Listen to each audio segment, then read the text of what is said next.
Bonjour à tous et à toutes, soyez les bienvenus encore ce matin dans la maison du Seigneur. Nous sommes la maison du Seigneur et lorsque Dieu habite dans nos cœurs, la Bible dit que nous devenons le temple de Dieu. Et lorsque nous sommes réunis pour chanter, prier, Dieu est au milieu de nous. Amen. Est-ce que vous le croyez ce matin? Dieu est au milieu de nous. Et c'est ce que nous voulons encore vivre et partager. Dieu au milieu de nous, Dieu dans nos cœurs, Dieu dans nos vies, Dieu dans nos louanges. Alors on va le célébrer, on va se réjouir ensemble et déclarer que Dieu est notre joie. Amen. Est-ce qu'on peut se lever pour chanter ce chant? Acclamons le Seigneur avec joie. Acclamez le Seigneur avec joie, les fidèles et vous les hommes droits. Louez le Seigneur avec les instruments, jouez la plus belle musique en l'adorant. Acclamez, acclamez le Seigneur avec joie, les fidèles et vous les hommes droits. Louez le Seigneur avec les instruments, jouez la plus belle musique en l'adorant. L'amour du Seigneur a créé le ciel et par sa parole toutes les étoiles. Acclamez le Seigneur avec joie, les fidèles et vous les hommes droits.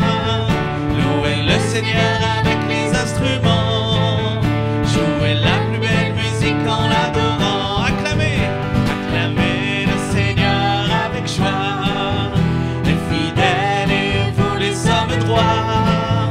Louez le Seigneur avec les instruments, jouez la plus belle musique en l'adorant. Le Seigneur nous voit et il nous protège, ses plans sont parfaits, ils vont s'accomplir.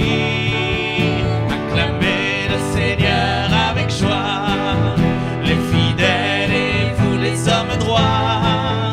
Louez le Seigneur avec nos instruments, jouez la plus belle musique en l'adorant. Acclamez le Seigneur avec joie, les fidèles et vous les hommes droits. Louez le Seigneur avec les instruments, jouez la plus belle musique en l'adorant. C'est par le Seigneur que sont toutes choses.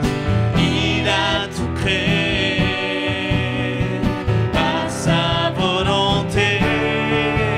Acclamez le Seigneur avec joie, les fidèles et vous les hommes droits. Louez le Seigneur avec les instruments, jouez la plus belle musique en l'adorant. Amen. Acclamez le Seigneur avec joie, les fidèles et vous les hommes droits. Louez le Seigneur avec les instruments, jouez la plus belle musique en l'adorant. C'est par le Seigneur, c'est par le Seigneur que sont toutes choses. Il a tout créé, il a tout créé. Amen. Par sa volonté. Acclamez le Seigneur avec joie, les fidèles et vous les hommes droits. Louez le Seigneur avec les instruments, jouez la plus belle musique en l'adorant. Acclamez, acclamez le Seigneur avec joie, les fidèles et vous les hommes droits. Louez le Seigneur avec les instruments, jouez la plus belle musique en l'adorant. Amen. Nous voulons l'acclamer ce matin avec joie. La joie du Seigneur est notre force. La joie de Dieu est dans notre cœur. Et nous voulons élever notre Dieu ensemble ce matin. Voulons voir Jésus élevé comme un étendard sur ce pays, pour montrer à tous la vérité et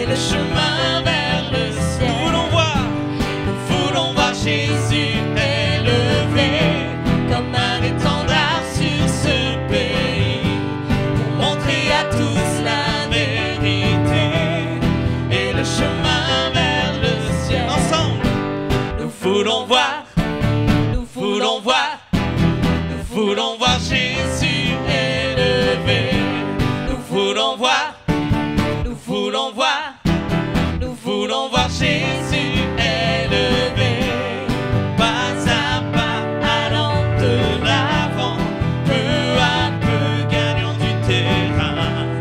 La prière est notre puissance, les murailles s'écroulent à terre.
Ce matin, nous voulons te voir élevé tous les jours, te voir élevé sur notre pays, te voir élevé sur nos vies, te voir élevé dans ce lieu, te voir élevé dans nos cœurs. Seigneur, que l'Église élève le seul qui est digne d'être élevé, Jésus-Christ. Jésus-Christ, le seul qui est digne d'être adoré, parce qu'il n'y a personne comme toi, Jésus.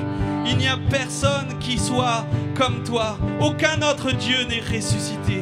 Aucune autre idole, aucun autre prophète n'a vécu, Seigneur, cette résurrection, cette victoire sur la mort. Et ce matin, Seigneur, c'est toi que nous célébrons. Il n'y a personne qui soit comme Jésus. Amen. Il n'y a personne qui soit comme Jésus. Il n'y a personne qui soit comme Jésus. Est-ce que vous le croyez?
personne n'est comme lui. Il n'y a personne qui a vécu ce qu'il a vécu. Il n'y a personne qui peut nous guérir comme il le fait. Il n'y a personne qui peut toucher nos cœurs comme il le fait. Il n'y a personne qui peut changer nos vies comme Jésus peut le faire. Personne ne peut pardonner comme Jésus pardonne. Personne n'a pris le péché de nos vies comme Jésus l'a fait. Personne n'a dit « Je suis le chemin, je suis la vérité, je suis la vie. » Amen. Et celui qui a dit ça, Jésus, est au milieu de nous. Il est présent dans ce lieu et nous le déclarons.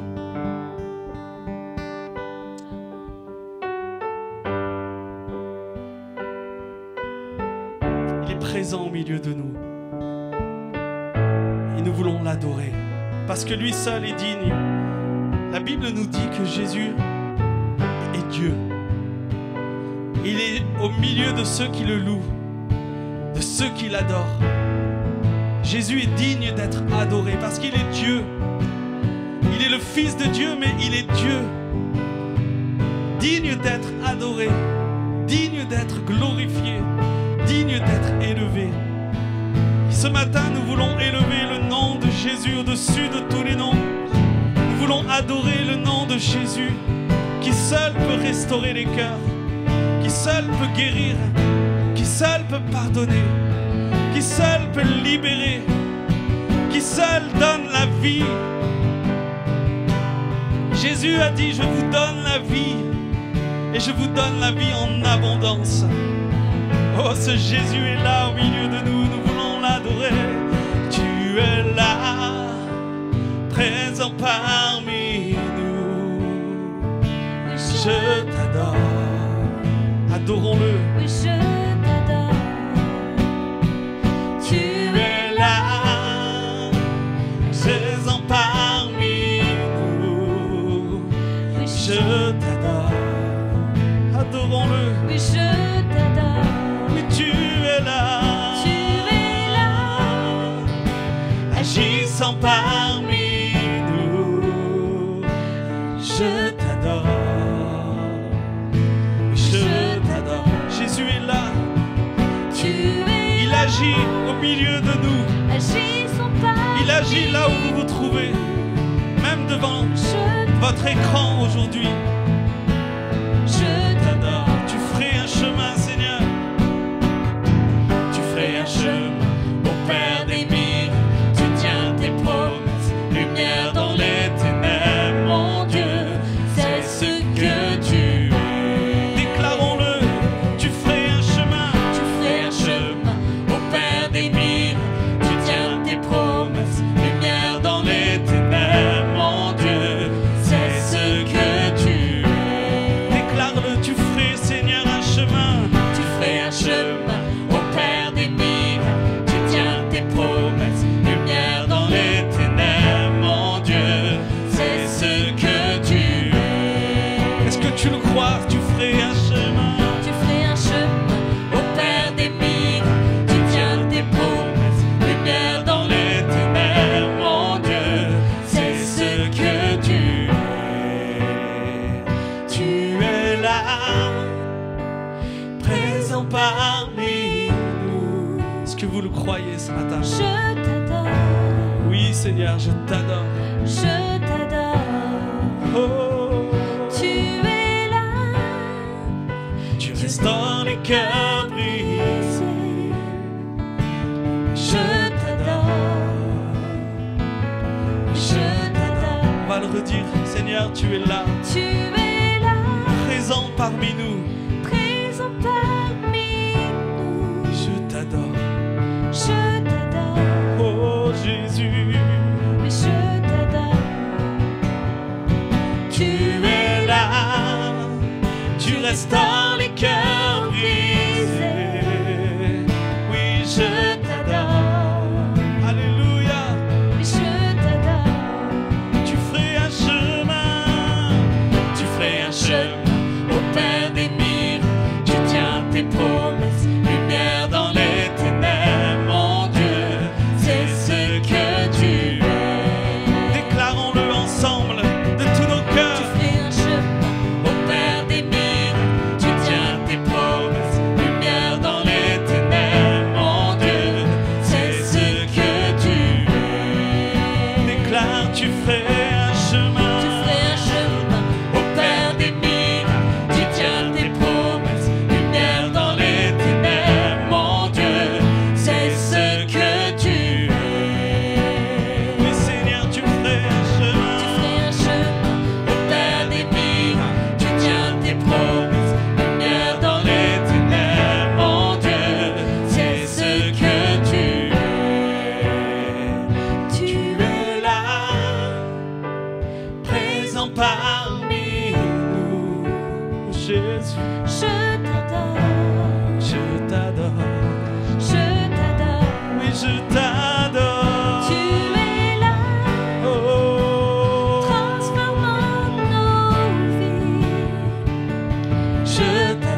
Alléluia. Oui, je t'adore.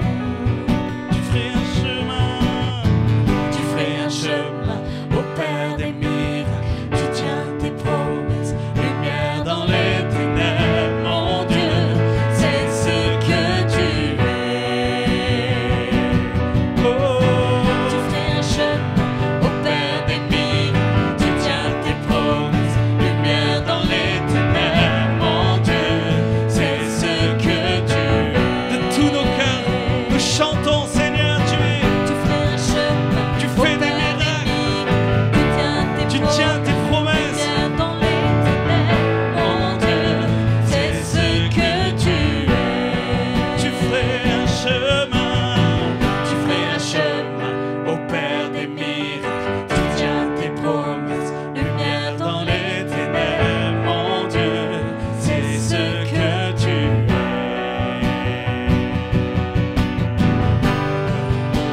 Déclarons-le. es. Ce que tu es. Seigneur, c'est ce que tu es. Jésus, Tu tiens tes promesses. c'est ce que tu es. Tu fais des miracles. Déclare-le. C'est ce que tu es. C'est ce que tu es. C'est ce que tu es, Seigneur. Jésus, Tu nous guéris encore c'est aujourd'hui. ce que tu es. Tu tiens tes promesses. C'est ce que tu es. Tu fais des miracles. Jésus, Tu guéris les cœurs brisés. Tu libères les captifs.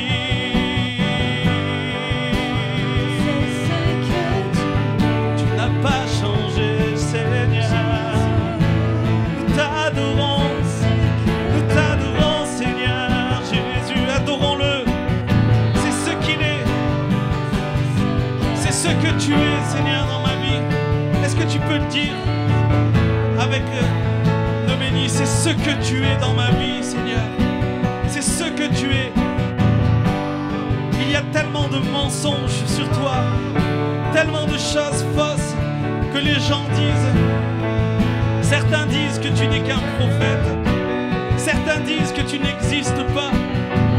Certains disent des tas de choses sur toi. Mais moi je sais ce matin que c'est ce que tu es, le Fils de Dieu, celui qui tient ses promesses, celui qui guérit les malades, le Fils de Dieu, Sauveur du monde. Est-ce que tu peux dire ce matin de ta bouche, de tes lèvres,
vie aujourd'hui. Pas ce que tu as entendu des autres, pas ce que les gens disent de lui,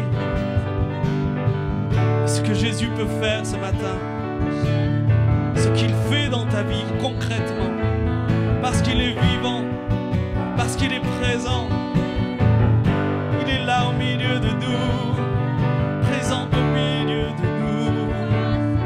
Je t'adore, je t'adore. Tu es là, présent parmi nous. Je t'adore, Ce matin, Seigneur, nous voulons je t'adorer. t'adore. L'Église veut t'adorer Tu es là, pour tout ce que tu es. présent parmi nous. Je t'adore. Est-ce que tu veux l'adorer, Seigneur? Je t'adore. Avec l'Église, est-ce que nous pouvons unir nos cœurs pour adorer Jésus? Je crois, Seigneur, que tu Parce que tu es là au milieu de nous. Tu transformes nos cœurs brisés. Tu transformes nos vies. Le Seigneur veut rappeler à quelqu'un aussi ce matin qu'il est le Dieu qui tient ses promesses. Parce que tu as été déçu dans ta vie. Tu as été déçu par des promesses humaines. Tu as été déçu dans les promesses des hommes. Mais Dieu veut rappeler fortement dans ton cœur, comme un réma, comme une parole, une alliance qu'il a fait avec toi. Cette alliance ne peut pas être brisée. En aucun cas, elle ne sera brisée, parce que Dieu tient sa promesse. L'alliance de Dieu pour toi ne sera jamais brisée, parce que lui ne la brisera pas. Dieu ne brisera pas cette promesse. Dieu ne brisera pas la promesse qu'il a faite dans ta vie. Dieu ne rompra pas cette promesse qu'il t'a donnée. Il n'est pas un homme pour mentir. Il n'est pas un homme pour mentir. Mais il accomplit ses promesses. Il accomplit ce qu'il dit.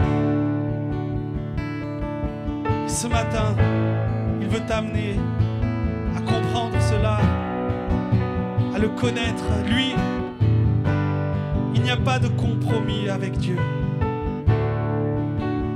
Dieu n'est pas une girouette qui change ta vie. Quand il fait une alliance avec quelqu'un, c'est une alliance éternelle que lui ne rompra jamais,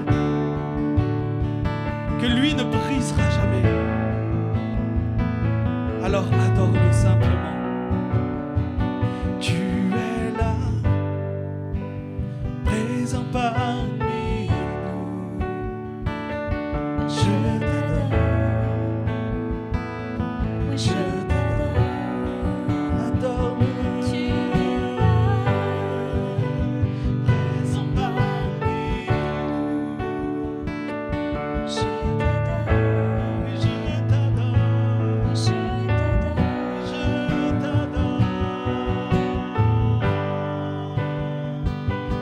Jésus,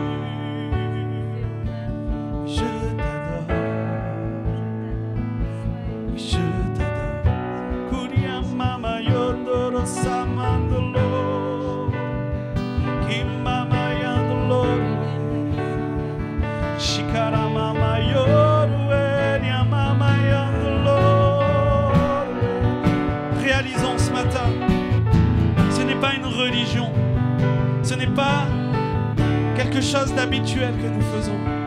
C'est un acte tellement important d'adorer Dieu, tellement, tellement glorieux, tellement puissant. Adorer Jésus, c'est toute notre vie, c'est tout ce qui compte pour nous, c'est tout ce qui a de la valeur dans nos cœurs. Oui, je t'adore, oh Jésus, je t'adore, je t'adore. Shipara yolo wedia mama yo,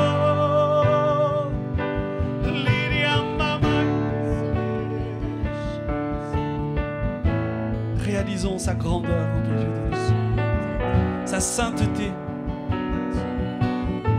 sa royauté,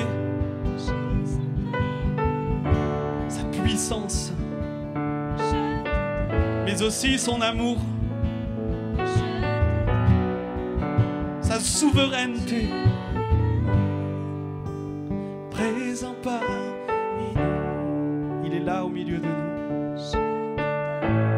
Et il a la puissance de changer ta vie, de changer nos cœurs.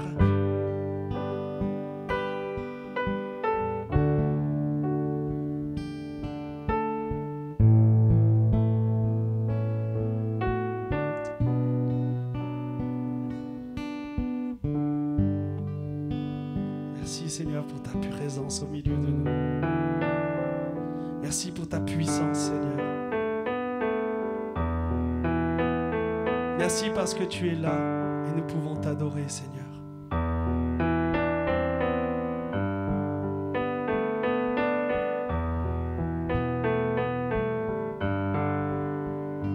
J'ai été brisé, fidèle sans espoir. Ta grâce m'a trouvé, m'a restauré. Je n'ai rien à moi, mais tel que je suis, tu me libères, tu me libères.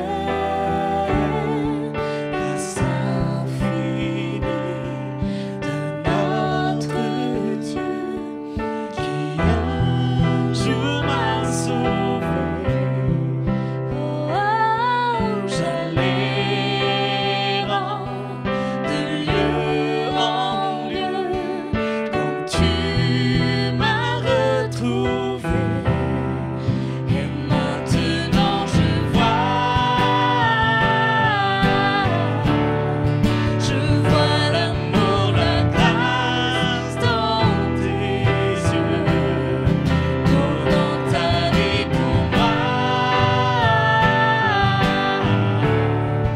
me ramenant de la mort à la vie.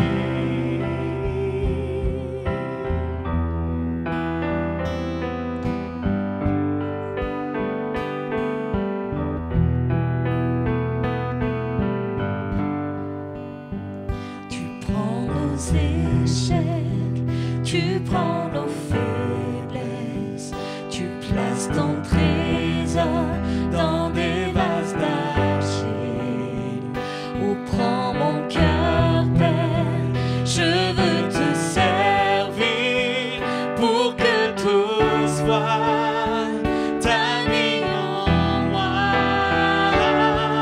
Grâce infinie de notre Dieu, qui un jour m'a sauvé.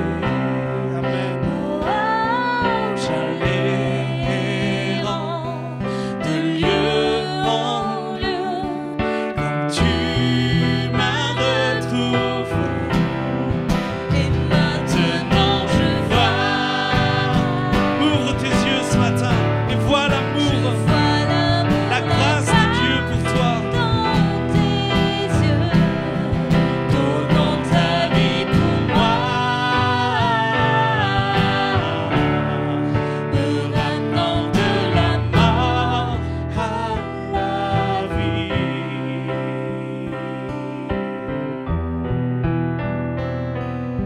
On va redire, j'étais brisé, vide et sans espoir, mais Jésus m'a trouvé. J'ai été brisé, fidèle sans espoir. Ta grâce m'a trouvé, m'a restauré. Je n'ai rien à moi, mais tel que je suis, tu me libères, tu me libères. Grâce infinie de notre Dieu, qui un jour m'a sauvé. Oh,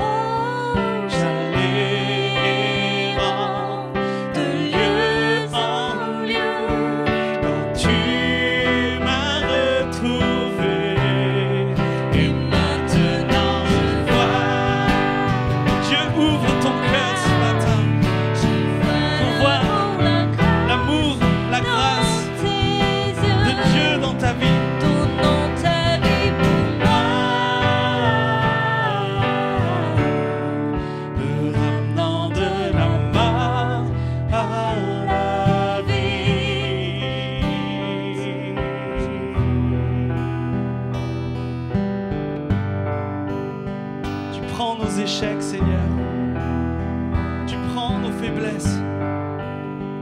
Tu prends nos échecs, tu prends nos faiblesses, tu places ton trésor dans des vases d'argile. Oh, prends mon cœur, Père, je veux te servir pour que tous voient ta vie en moi.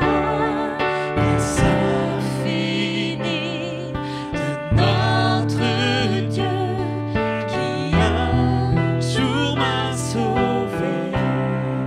Oh, j'allais errant de lieu en lieu quand tu m'as retrouvé. Et maintenant je vois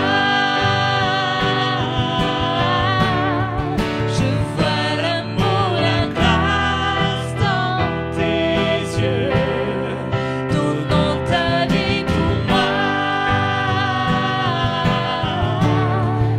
Regardant de la mort à la vie. Maintenant je vois.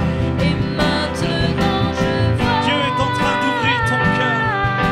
Là où tu es, il est en train de te montrer sa grâce dans ta vie. Il n'y a pas de hasard avec Dieu. Si tu es là, si tu entends ces paroles, Dieu te rappelle. Il te montre que tu étais peut-être errant. Tu allais de lieu en lieu sans trouver la paix, sans trouver la grâce et l'amour. Tu allais de lieu en lieu cherchant l'amour.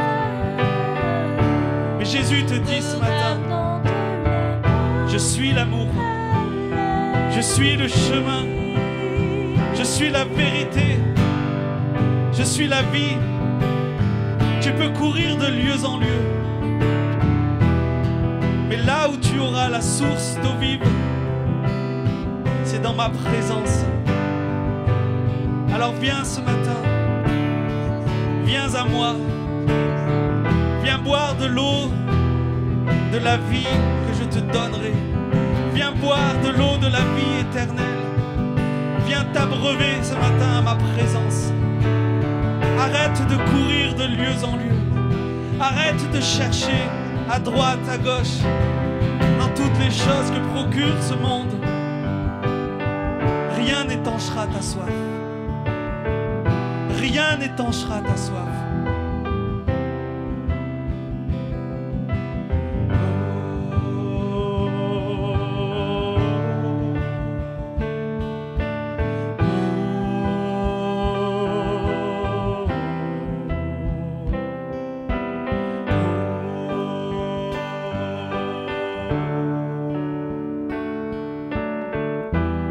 Laissons-nous remplir de l'amour, combler de l'amour de Jésus ce matin.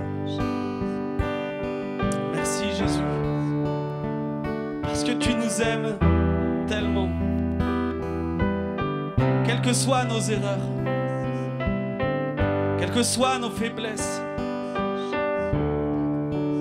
même si nous étions brisés par la vie, tu nous aimes quand même Jésus. Tu veux nous relever, tu veux nous restaurer,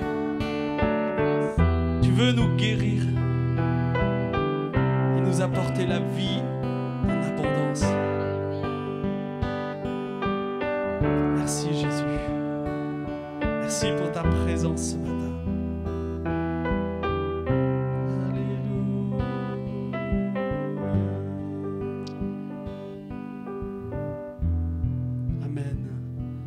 Merci pour ta présence, Jésus, dans nos cœurs. Ta présence est comme une eau fraîche qui vient nous rassasier, nous rafraîchir et nous remplir. Amen. Est-ce que vous aimez cette eau de la vie? Jésus a dit, je suis l'eau de la vie éternelle. Voilà, sans plus tarder, on va laisser la place à la parole de Dieu et qu'elle puisse nous encourager et nous fortifier. Amen. En tout cas, un grand merci à Frédéric pour ce temps de louange. Donc avant de laisser la place à la parole de Dieu avec Julien, simplement on est encore heureux de vous accueillir ce matin, heureux de pouvoir aussi ensemble se retrouver, parce que c'est important de pouvoir louer Dieu ensemble, c'est important de pouvoir se retrouver, de célébrer son saint nom. Je rappellerai juste quelques annonces. On est présent donc le mercredi sur Zoom pour ceux que ça intéresse. Donc il suffit de vous brancher, de nous appeler. Et on vous donne les coordonnées, on vous donne tout ce qu'il faut pour que vous puissiez suivre ces temps d'enseignement et de louange. Et puis autrement, nos cultes vont continuer. C'est vrai, à un rythme un peu plus lent. Pour l'instant, on n'a pas repris avec les enfants. C'est en projet. On sait qu'il y a beaucoup à faire avec les enfants. Mais voilà, donc le temps de pouvoir s'organiser. Et puis, en tout cas, un grand merci déjà à vous d'être ici, parce que c'est beau que le peuple de Dieu se retrouve. Et on voudrait encore vous encourager à ne pas lâcher prise, à continuer à faire confiance à Dieu et au Seigneur. Et puis aussi, c'est important que l'Église se retrouve. L'Église, c'est corps de Christ. Quand là où 2 ou 3 sont réunis en mon nom, je suis au milieu d'eux, dira Jésus. Donc, Dieu se réjouit de voir son peuple se retrouver. Donc, n'hésitez pas à venir les dimanches. En tout cas, la maison est ouverte et on veut, malgré les circonstances et les précautions, continuer à se retrouver pour louer le Seigneur. Aussi, je tiens à remercier tous ceux qui soutiennent, qui continuent à soutenir l'Église, et encore un grand merci pour les offrandes et les différents dons. En tout cas, on veut vraiment vous encourager à continuer à mettre votre foi en Dieu. N'hésitez pas, si vous avez besoin, on prie, on peut prier au téléphone, on peut prier à l'Église. Il y a encore des temps de prière, même pour des besoins. Je crois que c'est important de ne pas se laisser voler les bénédictions que le Seigneur veut donner à chacun d'entre nous. Voilà, donc en tout cas, heureux ce matin d'accueillir Julien, et Julien qui va encore nous partager un petit moment avec la parole de Dieu, et ensuite on se retrouvera. Bonjour à tous. Donc ce matin, pour ce temps de parole, je vais vraiment parler de quelque chose, je pense qu'on en a tous besoin. Et si jamais tu penses ce matin que ce message n'est pas pour toi, alors écoute doublement ce qui va être apporté par le Seigneur ce matin. Moi, il y a une chose qui me frappe, c'est que si on regarde bien autour de nous, on peut entendre dire que Dieu, il est un, Dieu est unique, Dieu, il n'y a qu'un seul Dieu, il n'y a pas 2 dieux, 3 dieux, 4 dieux, 5 dieux, mais Dieu est unique. Et il n'y a pas une multiplicité de dieux qu'il y a comme ça autour de nous. Le Dieu de la Bible est unique, il est un. Mais pourtant, si on prête attention, si on parle un peu avec les gens, ils vont dire oui, Dieu il est un, mais Dieu il est un petit peu comme ci, il est un petit peu comme cela. Et chacun va se faire un petit peu son Dieu à sa manière. Il va créer Dieu, son Dieu qui lui correspond bien. Moi je vois quand je parle avec des personnes, il y en a certains qui me disent « Ah mais pour Dieu, il faut être gentil, il faut être quelqu'un de gentil, c'est important pour Dieu. » D'autres vont dire, ah ben tiens, si jamais tu veux être avec Dieu, si tu aimes Dieu, il faut faire certaines choses. Il faut que tu accomplisses certains rites, certaines traditions. Et seulement si jamais tu respectes la tradition, alors Dieu va être content. Et on voit donc du coup, plein de gens sont créés leur propre Dieu. Plein de gens ont créé le Dieu à leur image, comme il leur correspond bien. Moi, j'ai l'impression surtout que chacun crée son Dieu, mais ce n'est pas n'importe comment qu'il le crée. Il crée le Dieu qui cautionne son style de vie. Chacun va choisir le Dieu à sa manière, à sa façon, le Dieu qui va te dire « c'est bien, sois gentil, c'est bien, tu es quelqu'un de bien, c'est bien, oui, surtout ne sois pas bousculé, continue à mener la vie comme tu l'as toujours vécu, continue à faire les choses comme tu l'as toujours fait, c'est bien, c'est bien. » Et beaucoup de personnes comme ça vont se faire un Dieu, le Dieu qui ne va pas les embêter. Les gens ne veulent pas que Dieu vienne les embêter dans leur vie, les gens ne veulent pas que Dieu vienne faire intrusion dans leur vie, et du coup, ils vont se créer un Dieu tranquille, un Dieu qui leur dit gentiment, c'est bien, tout ira bien, tu iras au ciel à la fin, tout va bien, ne t'inquiète pas, endors-toi. Mais en fait, on peut se dire, mais comment c'est possible, finalement? Comment c'est possible? Parce qu'on sait tous, au fond de notre cœur, que Dieu est un, que Dieu il est unique, mais comment est-ce qu'on peut aboutir comme ça à avoir des dieux si différents quand on parle avec les personnes qui nous entourent? C'est intéressant. Comment c'est possible d'avoir comme ça des représentations de Dieu si différentes alors qu'au fond de nos cœurs, nous savons que Dieu il est un? Alors, On a tous été confinés. Et je pense qu'on a tous tenté quelque chose pendant le confinement, c'est de faire son pain. Alors je pense que plein de gens se sont découverts comme ça un esprit de boulanger. Ils se sont dit, tiens, je vais essayer de faire du pain. Alors on a tous couru comme ça partout dans les magasins. Et vous avez pris tous les paquets de farine et je n'ai pas été capable de trouver de la farine pendant le confinement. Et tous ceux qui ont fait le pain, ils savent une chose, c'est qu'il faut de la farine, de l'eau, de la levure, du sel. Et je suis convaincu que quelqu'un, il a peut-être oublié le sel, il n'en a pas mis beaucoup. Et là, quand on goûte, je ne sais pas si vous avez déjà goûté du pain sans sel, mais c'est horrible. Hein, on n'a pas envie de reprendre une deuxième bouchée. On prend une bouchée, on se dit et on laisse tomber le pain, on se dit on va manger autre chose, on va manger des biscottes et on fouille dans ses placards. Pourquoi ? Parce qu'en oubliant un seul ingrédient, ce que nous avons obtenu à la fin était totalement différent du but recherché. Et c'est exactement pareil avec Dieu. Dieu, il a différentes caractéristiques. Dieu, on ne peut pas occulter qui il est. On ne peut pas occulter les parties qui nous dérangent. On ne peut pas occulter les choses qui viennent nous déranger, qui viennent nous titiller. Parce que si jamais nous occultons ces choses-là dans la personne de Dieu, nous obtenons un résultat qui est totalement différent. Nous obtenons un Dieu qui est déformé. Et le Dieu que nous croyons, le Dieu en qui nous faisons confiance, n'est pas le véritable Dieu. C'est un Dieu que nous nous sommes faits à notre image. Alors on va se dire, mais quel est l'ingrédient ? C'est la question. Hein. Dans ce cas-là, si jamais un ingrédient manque et tout change, quel est cet ingrédient-là ? Alors il y en a plusieurs bien sûr, mais ce matin je vais surtout parler d'un ingrédient en particulier. Je vais parler du fait que Dieu, il est vraiment différent de nous. Dieu, il est radicalement différent de ce que tu peux imaginer. Dieu est différent de ce que tu as pu voir autour de toi. Dieu pense différemment de ta manière de penser. Dieu voit les choses différemment que toi tu les vois. Dieu est vraiment différent. Et Dieu, quand il se présente à nous, il se révèle, et tout ça, ça peut être résumé par un seul mot, par le mot saint. Dieu est saint. Dieu est différent de nous, différent de nos conceptions de la vie, différent de ce que nous pouvons imaginer. Dieu est à part de tout ce que nous avons pu voir et goûter sur cette terre. Dieu est vraiment différent, Dieu est saint. Et c'est cet ingrédient-là qui est important quand nous sommes avec Dieu. C'est cet ingrédient-là qu'il ne faut pas oublier. Dieu est véritablement saint, et ce matin, nous allons parler de la sainteté de Dieu. Nous allons parler vraiment de l'élément central, d'un élément clé de la personne de Dieu qui nous manque beaucoup. Alors, moi, ce que j'aime bien dans la Bible, c'est la manière avec laquelle Dieu a choisi de se révéler à l'homme. Moi, je trouve ça bien de se dire que des hommes marchaient sur la terre, des hommes étaient tranquilles sur la terre, mais à un moment donné, Dieu, le créateur du ciel et de la terre, a décidé de venir et de s'adresser à l'homme et de lui parler. Et on voit que c'est une constante dans l'histoire de l'humanité. À différentes reprises, Dieu a voulu s'adresser aux hommes, est venu parler aux hommes. Et moi, j'aime voir la manière avec laquelle Dieu s'est présenté à Moïse. Alors Moïse, bon, je pense qu'on connaît Moïse, les 10 commandements, hein, les plaies en Égypte, la traversée de la mer Rouge, comme ça, avec l'eau qui s'est ouverte en deux. Et puis donc Moïse, il a pris le peuple hébreu qui était en Égypte et il l'a amené du coup dans la terre promise. Mais avant tout cela, avant toutes ces choses prodigieuses, Moïse, il a rencontré Dieu à l'âge de 80 ans. Il n'avait plus rien, il n'avait plus aucun statut social, il était brisé. 80 ans, berger, avec des brebis, avec son troupeau. Et il était là comme ça. Et c'est à ce moment précis de sa vie que Dieu a voulu rencontrer Moïse, que Dieu a décidé de se révéler à Moïse. Et moi, je trouve ça intéressant, quels sont les premiers mots, les premières impressions. Hein. On dit souvent, la première impression, elle compte. Hein.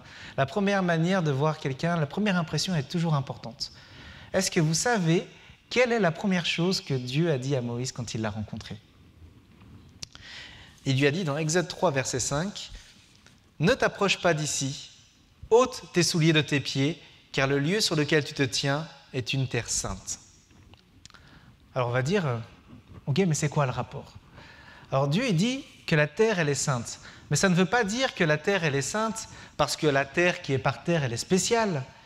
Ça ne veut pas dire parce que les arbustes qui poussent sont spéciaux. Ça ne veut pas dire parce que les écureuils qui sont là sont spéciaux, que les cailloux sont spéciaux. Non, non, non, non, non. C'est pas l'endroit en lui-même n'avait rien de spécial. C'était une montagne comme une autre. Mais cet endroit était saint parce que le Dieu 3 fois saint s'y tenait présent. Et parce que le Dieu saint était descendu sur cette montagne, tout ce qui était dans son alentour, tout ce qui était autour de lui avait été rendu saint, avait été rendu à part. Parce que tous ceux que l'Éternel rencontre, inévitablement, il vient et il transforme les choses.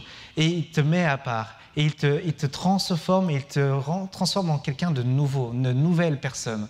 Et c'est une caractéristique de Dieu, c'est que Dieu, il est à part, il est saint. Et quand Dieu est descendu sur la montagne, il a dit à Moïse, attention, déjà cet endroit-là, il est spécial parce que moi, je suis spécial. Et il pose le cadre tout de suite à Moïse. Il dit, Moïse, tu as connu plein de divinités. Tu étais en Égypte, tu as vu plein de dieux différents. Tu as vu plein de personnes rendre des cultes à plein de dieux différents.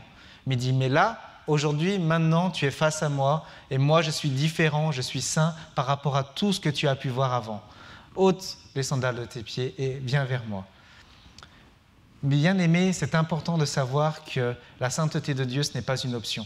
La sainteté de Dieu, c'est quelque chose qui est central pour lui. Parce que si on s'approche de Dieu, il faut réaliser qu'il n'est pas comme les autres dieux, qu'il n'est pas comme nous l'imaginons, que Dieu est bien plus grand que ce qu'un homme ou une femme peut concevoir. Et bien souvent, on fait cette erreur-là de venir vers Dieu en pensant « Oh, mais ce n'est pas grave, ce n'est pas grave, Dieu il est gentil, Dieu il est sympa, il est avec moi. » Mais Dieu a posé ce cadre à Moïse. Il a dit en fait, vous ne me connaissez pas, je suis saint, mais maintenant je me révèle à toi et tu vas apprendre à me connaître. Je vais me révéler à toi et tu vas apprendre à me connaître dans ma présence. Le prophète Ésaïe, justement, en parle dans Ésaïe 55, verset 9. « Autant les cieux sont élevés au-dessus de la terre, autant mes voix sont élevées au-dessus de vos voix et mes pensées au-dessus de vos pensées. » Tu penses connaître Dieu, mais en fait, tu es à des millions de kilomètres de savoir ce que pense Dieu. Tu penses véritablement comprendre tout ce qu'il y a dans le cœur de Dieu, les projets de Dieu, comme ça, naturellement, sans révélation, sans ces choses-là, on ne peut pas.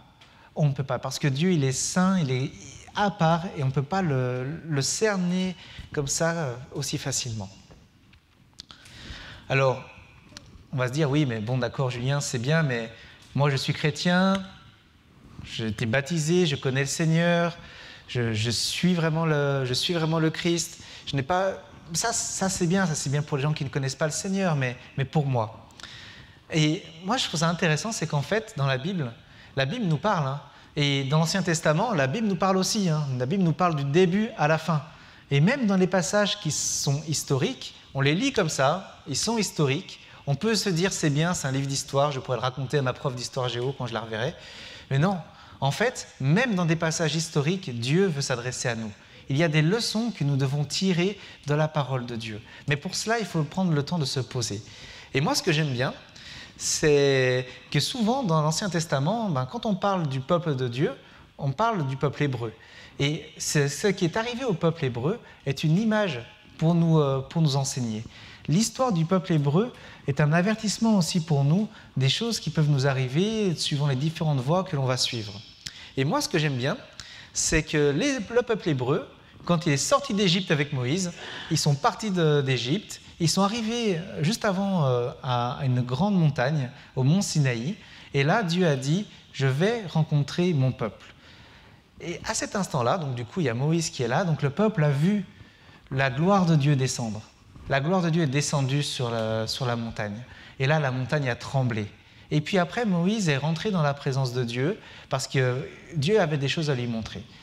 Et pendant ce temps-là, le peuple, où est-ce qu'il était ? Il était en bas de la montagne, comme ça.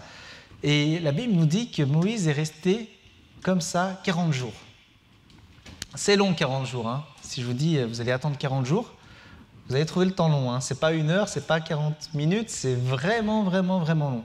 Et au bout d'un moment, le peuple de Dieu, le peuple hébreu, qu'est-ce qu'il s'est dit ? Il s'est dit, bon, hein, on n'a pas de Dieu là, Dieu il n'est pas là, il n'est pas présent, donc qu'est-ce qu'on va faire ? On va fabriquer une statue en or, on va fabriquer un veau en or, et on va dire, c'est l'Éternel, c'est Dieu. Et on va commencer à offrir des sacrifices, à chanter les louanges et à s'adresser à cette statue en or que nous avons fabriqué, à ce veau en or. On peut se dire c'est quand même un peu gros, quoi. Mais en fait, pourquoi? Parce que le peuple hébreu, avant, il était en Égypte et il avait vu la manière avec laquelle les gens s'étaient fait leur Dieu. Ils avaient vu les gens autour d'eux, pendant toute leur vie, adorer Dieu d'une seule manière. Ils avaient entendu dire des histoires sur les divinités, sur ces dieux-là, en disant « les dieux sont comme ci, les dieux sont comme ça ». Et du coup, ce peuple de Dieu, quand il était arrivé en bas de la montagne, même s'ils ont vu que l'Éternel était en haut, que l'Éternel était grand, qu'est-ce qu'ils ont fait? Ils ont fait ce qu'ils ont toujours fait. Ils sont fabriqués un Dieu à leur image et ils ont commencé à offrir des sacrifices. Et le pire, c'est qu'ils n'ont pas dit que c'était un faux Dieu, ils ont dit « ça, c'est l'Éternel ». Ça veut dire que moi, si je revenais dans le passé, que j'allais à cette époque-là, que j'allais dans le camp des Hébreux et que je leur dis « où est votre Dieu ?» Ils m'auraient dit « tiens, regarde là-bas ». Ils m'auraient sorti leur veau, comme ça, dit « voilà, ça c'est l'Éternel ». Et ça ne les choquait pas. Ça ne les choquait pas. Ils ne voyaient pas le problème à faire cela. Pourquoi? Parce qu'en fait, le peuple, à cet instant-là, n'avait pas compris que Dieu était saint, que Dieu était à part, que Dieu était radicalement différent de tout ce qu'ils avaient pu connaître et comprendre auparavant. Et ça, c'est un piège pour nous. Ça, c'est un piège pour nous. On pense connaître Dieu parce qu'on a une connaissance académique, parce qu'on a entendu plein de messages. On pense avoir compris Dieu, connu Dieu, parce que j'ai lu plein de livres, j'ai entendu des messages, j'ai suivi des séminaires, des formations. Je suis allé sur Internet et j'ai emmagasiné énormément de connaissances, à tel point que je me suis dit, ça y est, c'est bon, j'ai compris Dieu. J'ai cerné Dieu, et voilà, quoi. Finalement, j'ai plus grand-chose à apprendre. Et ce qui est intéressant, c'est de voir notre attitude de cœur. Quand il y a un enseignement, par exemple, quelle est mon attitude de cœur? Est-ce que c'est j'ai besoin d'avoir une révélation de Dieu, j'ai besoin vraiment que Dieu me parle? Ou bien est-ce que je me dis, oh c'est bon, les enseignements, c'est bon, je connais déjà, oh oui, là on va parler de la sainteté, on va parler du péché, on va parler de ci, de ça, mais c'est bon, moi je suis chrétien depuis tellement d'années, maintenant c'est bon, je connais, donc je n'ai plus vraiment besoin. Mais en fait, c'est une erreur, parce qu'à partir du moment où je crois avoir compris Dieu, c'est que je n'ai rien compris. Et moi, c'est une leçon que j'ai tirée dans ma vie. J'ai tiré cette leçon-là parce qu'il y a quelques temps, j'ai eu des épreuves qui étaient vraiment, vraiment difficiles. J'ai été touché par la maladie et je pensais dans mon cœur me dire, voilà, j'ai tout compris. J'ai tout compris, je savais tous les points de doctrine. Je me disais, voilà, si jamais on parle de ce point-là, eh ben, je sais ce que pensent les gens, moi je me suis fait mon avis. Et si jamais on me parle de telle chose spirituelle, eh ben, oui, j'ai déjà mon avis dessus. Je m'étais bien renseigné sur toutes ces choses-là. Mais quand l'épreuve est venue, moi je me suis dit, oh Seigneur, agis, tu fais ça, ça, ça, et puis on n'en parle plus. Et puis je priais comme ça, et puis je dictais la manière de faire à Dieu. Je dictais à Dieu ce qu'il devait faire, je dictais le chemin à Dieu. Mais en fait, toute cette connaissance m'avait rendu orgueilleux, parce que je m'étais élevé et je m'étais présenté un peu devant Dieu comme si jamais j'étais d'égal à égal, comme si je l'avais compris, comme si finalement Dieu n'était plus un Dieu saint, mais Dieu n'était un Dieu humain.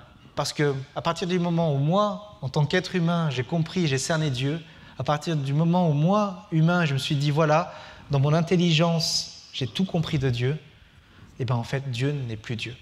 C'est le Dieu que je me suis créé. Et à travers cette épreuve-là, le Seigneur m'a montré qu'en fait, il était bien plus grand que ce que j'imaginais, que ses projets étaient bien plus grands que ceux que j'avais imaginés, que sa puissance était bien plus grande que ce que j'avais imaginé, que Dieu était capable de faire infiniment plus que cette petite boîte restreinte où je l'avais mis. Et en fait, ça, c'était une erreur. Et on voit qu'en fait, Moïse, pourtant Moïse, c'était quelqu'un qui connaissait Dieu. Moïse, c'était quelqu'un qui était face à face avec Dieu. La Bible nous dit que Moïse allait dans la tente de la rencontre, la gloire de Dieu descendait, et Moïse parlait à Dieu en face à face, comme un homme parle à un ami. Donc s'il y a une personne qui connaissait bien Dieu à ce moment-là, c'était Moïse, quoi. Je veux dire, il parlait à Dieu face à face. Et on voit même que parce qu'il était dans la présence du Dieu saint, eh ben lui-même a été transformé, même son visage brillait tellement il était rempli de la présence de Dieu, tellement il était touché par la présence de Dieu. Mais vous savez quoi, Moïse, au bout d'un moment, quand Dieu lui parlait, à un moment, le peuple avait soif dans le désert. Et Moïse, donc il va voir Dieu et dit, bon, le peuple il a soif encore. Dieu lui dit tu vas à ce rocher, tu vas lui parler, de l'eau va en jaillir. Puis Moïse, du coup, après, il va voir le peuple, et il commence déjà un petit peu orgueilleux, comme il dit, est-ce que c'est de ce rocher-là que nous allons faire sortir de l'eau? Comme si jamais lui avait ce pouvoir-là. Et Dieu lui avait dit, parle à ce rocher. Qu'est-ce va faire Moïse? Il va prendre son bâton, il va taper dessus. Ça ne marche pas. Il dit, oh, qu'est-ce qui se passe? Il retape une deuxième fois, il y a de l'eau qui sort, il dit, super, tout est fini. Et là, Dieu va lui parler, il va lui dire, tu n'as pas respecté ma sainteté devant le peuple. Tu ne rentreras pas en terre promise. Vous voyez, on ne rigole pas avec Dieu. Pourtant, Moïse le connaissait bien, mais si jamais on commence à se relâcher, si on commence à ramener Dieu à un niveau humain, si on fait de Dieu notre pote, c'est le début de la fin. Parce que Dieu, il est Dieu. Dieu est Dieu, il est grand, il est redoutable, il est saint, il est plein d'amour, il est digne d'être honoré, il est digne d'être glorifié, et il est différent de ce que nous avons connu. Et souvent, nous sommes comme ce peuple de Dieu, nous sommes influencés par les gens autour de nous. Pourquoi? Parce que plein de gens autour de nous ont une vision de Dieu. Et nous sommes influencés, et finalement, qu'est-ce qui se passe? À la fin, on fait comme tout le monde, et on ramène Dieu à un tout petit Dieu, un Dieu minuscule. Moi, ce que j'aime bien, c'est que Dieu, quand il s'adresse à nous, il nous donne une image, il nous donne une image d'un animal. Dieu se présente souvent dans ces images comme un berger, et il nous attribue un animal, l'animal, c'est la brebis. Alors, c'est intéressant, la brebis, c'est pas réputé pour être fulgurant dans son intelligence. Moi, j'ai jamais vu des brebis faire un tour au cirque, j'ai jamais vu des brebis d'aveugle, j'ai jamais vu des brebis d'avalanche. Une brebis, c'est une brebis, c'est assez limité. Et Dieu, quand il s'adresse à nous, même si nous sommes très intelligents, mais il dit, mais moi je suis votre berger et vous êtes comme des brebis à mes yeux. Et vous avez besoin d'un berger, vous avez besoin d'un sauveur, vous avez besoin de quelqu'un qui vous guide, vous avez besoin de quelqu'un qui vous parle et qui vous amène vers des eaux paisibles. Et le Seigneur s'adresse à nous comme cela, et trop souvent on est orgueilleux comme ça, on dit non, mais c'est bon, je n'ai pas besoin, moi je suis intelligent, je suis là comme ça. Mais le Seigneur nous appelle avec amour, il dit mais tu as besoin de moi, tu as besoin de Jésus, tu as besoin du bon berger. Et on voit vraiment que le Seigneur, plein d'amour, il s'adresse à nous et veut nous montrer véritablement que nous ne sommes que des hommes et que lui, il est Dieu et que nous avons des choses à découvrir avec lui. Il y a un verset que j'aime bien justement, dans Romains, donc Romains c'est dans le Nouveau Testament, et c'est écrit donc par quelqu'un qui est révélé par Dieu, mais qui aussi fait un bout de chemin avec Dieu, qui a eu une révélation profonde avec Dieu. Et il dit dans Romains 11, versets 33 à 36, « Ô profondeur de la richesse, de la sagesse et de la science de Dieu, que ses jugements sont insondables et ses voies incompréhensibles. Car qui a connu la pensée du Seigneur? Ou qui a été son conseiller? Qui lui a donné le premier pour qu'il ait à recevoir en retour? Parce que c'est de lui, par lui et pour lui que sont toutes choses. À lui la gloire dans tous les siècles. Amen. » Les voies de Dieu sont incompréhensibles. Si vous pensez, je suis désolé, mais si vous pensez savoir comment va se passer toute votre vie dès maintenant jusqu'à la fin, vous allez avoir des surprises. Parce que la vie est ainsi faite. Et si jamais vous avez mis votre confiance dans le Seigneur, vous allez être agréablement surpris. Parce que les voies de Dieu pour nous, elles sont bonnes. Et Dieu a des choses merveilleuses à nous révéler. Mais pour cela, il va parfois nous bousculer, il va permettre certaines choses dans nos vies pour nous sortir un peu du chemin que l'on s'était fait, pour que nous puissions vraiment découvrir Dieu tel qu'il est. Donc la véritable question, finalement, là c'est vraiment la partie pratique, c'est qui est ton Dieu? Moi je vous pose la question vraiment, qui est ton Dieu? Qui est votre Dieu? Et brièvement, en fait, on peut voir qu'autour de nous, on est tous un peu contaminés par les dieux de ce monde, par les dieux que les gens se sont fabriqués. On voit par exemple, ça peut être pour les dieux de ce monde, c'est d'avoir sa sécurité, c'est d'avoir son plaisir, sa joie dans des choses toutes bêtes. Par exemple, c'est acheter. Je vais acheter des objets. Je vais acheter des objets et puis je vais avoir ma joie parce que je vais avoir le dernier objet à la mode. Par exemple, moi je parlais avec une sœur et elle me disait, moi j'attends l'iPhone 12, mais tu ne peux pas savoir à quel point j'attends l'iPhone 12, j'ai hâte de l'avoir et puis quand je vais l'avoir, ça va être merveilleux, ça va être génial, il fait des super photos. Sauf qu'en fait, dans 2 ans, son iPhone 12, il ne vaudra plus rien et puis je sais où est-ce qu'il sera dans 3 ans, il sera dans une poubelle. Et vous voyez, des fois, on attache de l'importance à des objets, à des choses. Mais pourquoi? Parce que tout le monde autour de nous dit « c'est extraordinaire, c'est génial, c'est extraordinaire, c'est génial ». Puis nous, on est là comme ça, on dit « ah ouais, ah bah ça doit être extraordinaire, ça doit être génial ». Parce que tout le monde s'emballe pour ça, quoi. Et finalement, on va faire comme tout le monde. Et puis on va penser que c'est parce que je vais acheter des choses que je vais avoir ma joie, que je vais avoir ma sécurité. Et finalement, quand on réfléchit bien, toutes ces choses-là, elles passent.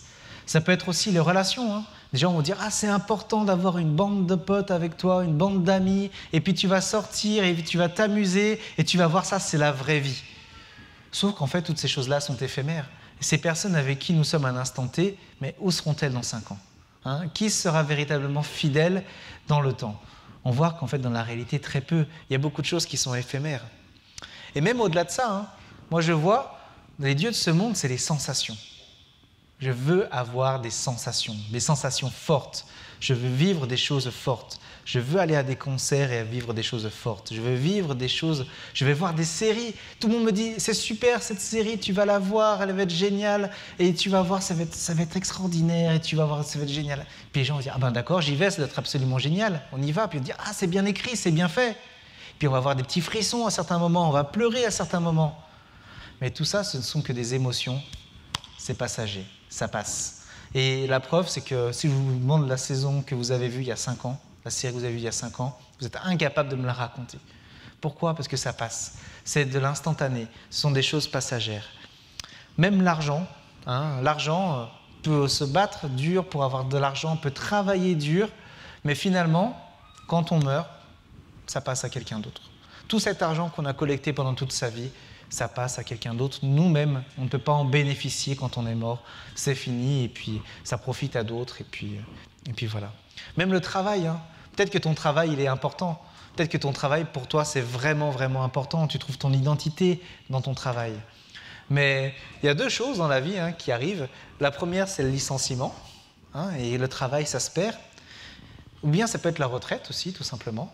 Moi, je connais un ami qui était directeur, là où je travaillais. Et puis, il était directeur, on l'appelait Monsieur le Directeur. Monsieur le Directeur. Il était là depuis toute sa carrière, 40 ans dans l'entreprise.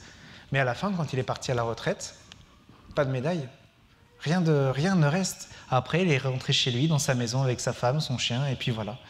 Et on voit finalement que beaucoup de choses sont passagères. Mais tout le monde autour de vous va dire « ces choses-là, c'est extraordinaire, tu vas trouver ton accomplissement dans ces choses-là, tu vas être heureux dans ces choses-là, ton bonheur sera là-dedans. » Et si on les écoute, on va le croire et on va tomber dans le piège. Mais bien aimé, il faut savoir une chose, le plaisir que Dieu donne, il est éternel. Les émotions sont passagères, mais toutes les émotions que tu peux avoir ne sont rien comparées à la joie profonde que peut te donner le Seigneur par le Saint-Esprit. Absolument rien n'est comparable à ce que ce monde peut te donner. Même si ça semble extraordinaire, même si le marketing a bien fait son travail et que c'est très bien vendu, toutes ces choses-là ne sont rien comparées à ce que Dieu peut te donner surnaturellement. Surnaturellement, tu peux être beaucoup plus rempli de joie, de paix, d'amour que tout ce que ce monde peut t'offrir. Même dans les relations, hein, parce que les amis pour ta vie que tu as maintenant peut-être ne seront plus là demain. Mais sache une chose, c'est que même quand tu auras 99 ans, et je vous le souhaite, le Seigneur sera présent avec toi. Même au dernier moment, le Seigneur il sera là, il n'aura pas changé. Des gens peuvent t'abandonner, le Seigneur, lui, il est fidèle. Et il est fidèle dès maintenant. Même si parfois nous sommes infidèles, lui, il reste fidèle. Mais bien aimés, vraiment, faisons attention à nos relations. Vraiment, ne négligeons pas le Seigneur, parce que lui, il est bon, il est fidèle, il est avec nous. Et il est vraiment digne que nous l'honorions comme il se doit. Donc, pour finir, moi, j'avais un point, c'est de me dire, mais finalement, est-ce qu'il y aurait un révélateur, une manière de savoir si maintenant, aujourd'hui, le Dieu que je sers, le Dieu que je crois, est vraiment le vrai, véritable Dieu? Ouais, c'est une question que je me suis posée, mais finalement, là, aujourd'hui, est-ce qu'il y a un moyen de savoir si je suis à côté de la plaque ou pas? Est-ce qu'il y a un moyen de savoir si aujourd'hui, il y a des points sur lesquels je me trompe? Est-ce qu'il y a un moyen aujourd'hui de savoir si le Dieu que je crois est véritablement le Dieu de la Bible, le Dieu éternel, tout-puissant? Ben oui, il y a un moyen, c'est la peur. Parce qu'à partir du moment où dans ta vie, tu es face à la peur, c'est que ta vision de Dieu a été faussée. ta vision de Dieu a été malmenée. Ta vision de Dieu a été contaminée par la vision de Dieu tout autour de toi. Si tu es confronté à la peur, c'est que tu as déjà échangé une partie du Dieu vivant de la Bible face au Dieu de ce monde. Parce que regardons bien. Même quand Jésus s'adresse à nous, il dit souvent « mais n'aie pas peur, n'aie pas peur, n'aie pas peur ». Parce que derrière la notion de la peur, il y a la notion de qui est Dieu. Parce que bien souvent, si on a peur, c'est parce que je crois soit que Dieu ne veut pas mon bien, soit que Dieu ne peut rien pour moi, ou alors que Dieu il a mieux à faire que s'occuper de moi. Et quand on est paralysé par ces pensées, quand on pense que Dieu ne peut rien faire pour moi, eh bien là, je suis dans la peur dans certaines situations. Mais bien aimé, je connais pas vraiment pour vous, mais c'est vraiment une question que je vous adresse individuellement. Vraiment, est-ce qu'il y a des domaines dans votre vie où il y a la peur qui est là? Moi, je vous dis véritablement, le Seigneur bannit la peur. Jésus bannit la peur. L'amour parfait bannit la crainte. Et l'amour parfait est la personne de Jésus. Jésus bannit la crainte. Si tu es sujet à la peur, c'est parce que tu n'as pas laissé Dieu être Dieu dans ce domaine-là de ta vie. Parce que par exemple, si jamais tu es célibataire, tu as peur de finir sans moitié, c'est que tu crois que Dieu ne veut pas le bien pour toi. Mais pourtant, Jésus, il dit, mais votre Père est un Père qui vous aime. Hein? Aucun père au monde qui a des enfants, quand son enfant va lui demander un gâteau, aucun père ne va lui donner un caillou. C'est insensé. Et toi, tu penses, parce que des gens autour de toi te l'ont dit, que ton Dieu ne peut rien faire pour toi. Tu penses que ton Dieu ne veut pas le bien pour toi. Tu penses que ce que Dieu veut pour toi, c'est quelque chose qui est contraignant. Hein? Souvent, quand on est adolescent, il y a nos parents qui nous parlent. On fait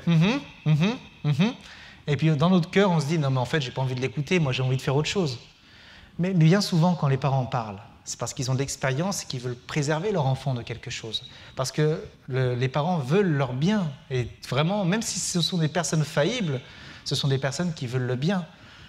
Mais imaginez-vous, Dieu, il veut votre bien. Et combien de fois on fait comme ces enfants adolescents, on est là comme ça et on ne le croit pas. On se dit non, je vais faire ma propre expérience. Je vais faire ma propre expérience. Dieu ne va pas t'enchaîner. Hein. Tu vas faire ta propre expérience. Mais bien souvent au prix de larmes et de souffrances qui te sont inutiles. Et Dieu veut t'éviter ces choses-là. Et c'est pour ça qu'il est important quand Dieu te parle. Si Dieu te parle ce matin véritablement, apprends à écouter. Même si jamais c'est ton orgueil, il n'aime pas, même si ton orgueil n'aime pas avoir tort, même si on n'aime pas avoir tort, personne n'aime avoir tort naturellement. Mais si Dieu te parle, c'est pour ton bien. Et Dieu veut ton bien. Et ne laisse pas la peur venir dans ta vie parce que des gens t'ont dit que Dieu était trop petit, trop faible pour te secourir. Vous allez entendre des témoignages, peut-être même au sein de chrétiens, qui vont vous peindre une image d'un Dieu qui est limité, d'un Dieu qui ne peut pas vous aider, d'un Dieu qui ne répond pas, d'un Dieu qui a mieux à faire. N'écoutez pas ces mensonges, les bien-aimés, parce que Dieu, il est saint, il est à part, et ce n'est pas parce que des personnes n'ont pas compris le chemin que Dieu leur a fait suivre que Dieu n'est pas Dieu. Ce n'est pas parce qu'on n'a pas compris Dieu qu'on peut se permettre de le réduire à un autre niveau et de donner des raisonnements, des pensées et d'enfermer Dieu dans ses raisonnements, ses pensées parce qu'on ne l'a pas compris. Mais bien aimé, justement, il ne faut pas vouloir enfermer Dieu dans nos raisonnements. Dieu veut ton bien. Dieu veut ton bien mieux que quiconque. Tu n'as rien à craindre. Tu n'as rien à craindre pour la suite. Et Dieu, il est puissant. Et tu n'as absolument rien à craindre, aucune mauvaise nouvelle, aucune chose là, parce que même si l'épreuve peut parfois être terrifiante, tu sais que ton Dieu est fidèle dans l'épreuve. Tu sais que si jamais une épreuve se présente devant toi, si tu as peur, n'aie pas peur, parce que le Seigneur va traverser cette épreuve avec toi. Peut-être qu'à certains moments, tu ne le verras pas, mais il sera présent. Et c'est ça la démarche de foi, justement, c'est de faire confiance à Dieu, même si jamais on ne le voit pas, même si parfois on ne sait pas comment ça va se passer. Mais moi, je vous dis vraiment, moi je l'ai expérimenté, j'ai vécu des moments difficiles, des épreuves difficiles. Ce n'était pas du tout la manière avec laquelle j'avais prévu que les choses se passent. Vraiment, c'est pour ça que je disais à Dieu, mais pas comme ça, Seigneur, mais pourquoi tu ne fais pas ça? Pourquoi tu ne guéris pas miraculeusement maintenant? Et Dieu avait prévu son plan. Et il m'a guéri, il m'a touché. Il y a sa main puissante qui est intervenue au bon moment, des choses attestées par des médecins. Et j'ai pu voir véritablement que mes projets n'étaient pas les projets de Dieu, que la manière de traverser la tempête de Dieu était différente de la mienne. On a besoin véritablement de remettre Dieu à sa place. À chaque fois qu'il y a de la peur, c'est un avertissement. C'est un avertissement que Dieu nous donne. Il dit, tu as peur parce que tu crois que je ne suis pas capable de t'aider. Tu as peur parce que tu m'as limité, réduit, tout petit. Mais moi, je veux me révéler à toi et je veux vraiment te faire connaître tel que je suis. Parce que je suis le Dieu 3 fois saint. Je suis le Dieu qui est incomparable à ce que tu as pu connaître et voir autour de toi. Mais bien aimé, vraiment, le Seigneur nous appelle à revenir vers lui. Et il n'y a qu'un seul chemin qui va vers le Seigneur. Ce chemin s'appelle Jésus. Et c'est en Jésus et en Jésus seul que véritablement nous pouvons repartir de nouveau. Et moi j'ai bien aimé tout à l'heure quand on a dit, mais vraiment dis Jésus de tes lèvres. Mais véritablement, est-ce que tu dis des fois Jésus de tes lèvres? Est-ce que tu appelles au Seigneur? Alors là, il y a des gens qui vont me dire, mais Julien, t'es fou, hein, si je parle à Jésus maintenant, depuis quand? Mais véritablement, c'est une démarche de foi. Parce que vous savez quoi? Les dieux de ce monde sont morts. Ils sont balayés. Même les grands prophètes des grandes religions qui ont pu exister auparavant, ils sont tous morts. Mais un seul est vivant aujourd'hui. Et son nom est Jésus-Christ. Il est revenu à la vie. Il est vivant aujourd'hui. Tu peux parler à plein de statues, tu peux parler à plein de divinités, à plein de religions. Personne ne va te répondre parce qu'ils sont morts. Le seul qui est mort et revenu à la vie, il s'appelle Jésus-Christ. Et lui, il a ce pouvoir de venir te rencontrer dans ta situation. Il a ce pouvoir de changer, d'élargir ta vision de Dieu, de corriger la myopie que tu as devant les yeux qui t'empêche de voir Dieu correctement. Dieu est capable de se révéler à toi. Et vraiment, mes bien-aimés, vraiment, je vous invite à faire appel à son nom. Vraiment que ce message-là, ce ne soit pas que le énième message, que vous ne passiez pas votre temps qui suit à regarder des bêtises, des choses comme ça, mais si le Seigneur vous a parlé véritablement, méditez, gardez-le, prenez du temps avec lui. Ce n'est pas du fast-food, hein, Dieu, ce n'est pas un moment comme ça, j'ai une demi-heure devant moi, je prends une demi-heure, j'écoute un message et je passe à autre chose. Mais véritablement, passons du temps derrière, passons du temps derrière, passons du temps à dire « Seigneur, je suis là, parle-moi. Tu es le Dieu saint, tu es à part, je me mets moi-même à part pour t'écouter. » Mais bien aimé, on va juste finir par la prière, simplement. Moi, je veux vraiment que nous ouvrions notre cœur, que nous reconnaissions, que nous ne fassions pas les rebelles face à Dieu, que nous reconnaissions, si jamais il y a des domaines où la peur est présente, que nous reconnaissions que, en effet, nous avons limité le Seigneur. Jésus, merci de ta grâce et de ta compassion, Seigneur. Tes bontés ne sont pas épuisées. Tes compassions ne sont pas à leur fin. Elles se renouvellent, Seigneur, jour après jour, matin après matin, éternellement. Nous sommes là devant toi, Seigneur, et moi je te demande pardon parce que trop souvent je t'ai limité. J'ai voulu te comprendre, j'ai voulu de faire de toi un Dieu qui peut tenir dans un livre, un Dieu dont les pensées, les plans, les projets peuvent s'expliquer et tenir en quelques lignes. Mais Seigneur, tu es bien plus grand que cela. Tes projets sont bien plus grands. Tes projets sont glorieux. Ta volonté pour nos vies est glorieuse. Pardonne-nous, Seigneur, d'avoir été contaminés par les gens autour de nous qui ne te connaissent pas encore. Pardonne-nous, Seigneur, d'avoir limité à ce rang de petite idole. Pardonne-nous, Seigneur. Je te prie, Seigneur, pour que tu te révèles à nous, pour que nous respections ta sainteté, que nous réalisions que tu n'es pas n'importe qui, que l'Esprit Saint que tu as mis en nous n'est pas n'importe qui. Apprends-nous, Seigneur, à respecter la sainteté de ton nom. Seigneur, apprends-nous à te respecter. Tu nous as mis à part. Et moi, je vraiment vous invite ce matin pour prendre cette décision, ce choix de se dire, mais Seigneur, tu veux le meilleur pour moi. Et je suis prêt à t'écouter. Seigneur, tu as prévu des plans merveilleux pour moi, mais ce ne sont pas mes projets, ce sont les tiens. Et je veux les découvrir. C'est un cadeau que le Seigneur te fait. Il a préparé des choses pour toi, mais il attend juste que tu sois là et que tu ouvres le cadeau. C'est comme un cadeau qui est là pour Noël, il est là, il est posé, il est intact. Parce que tu penses que ce que tu vis est mieux que ce qu'il y a dedans. Mais tu ne pourras pas savoir tant que tu n'as pas ouvert. Et ouvrir ce cadeau, c'est la démarche de foi. C'est la démarche de faire confiance. C'est de se dire, ma vie d'avant, la vie dictée par ce monde, la vie de mes proches, la vie de mes amis, la vie que ces gens veulent que je vive, je la laisse de côté. parce que je crois que ce qu'il y a dans ce paquet, je crois que ce qu'il y a dans ce cadeau de Dieu est mieux pour moi. C'est une démarche vraiment que je vous invite à faire ce matin. C'est une démarche à faire vraiment, de faire confiance, de capituler. Ne viens pas chercher le secours auprès des hommes. Les hommes ne peuvent rien pour toi. Ils peuvent t'aider, t'accompagner, mais aucun n'a le pouvoir de te délivrer. Aucun n'a le pouvoir de faire de toi la personne, l'homme ou la femme que tu étais appelé à être. Seul Jésus le peut. Seul Jésus peut faire de toi l'être que tu étais appelé à être.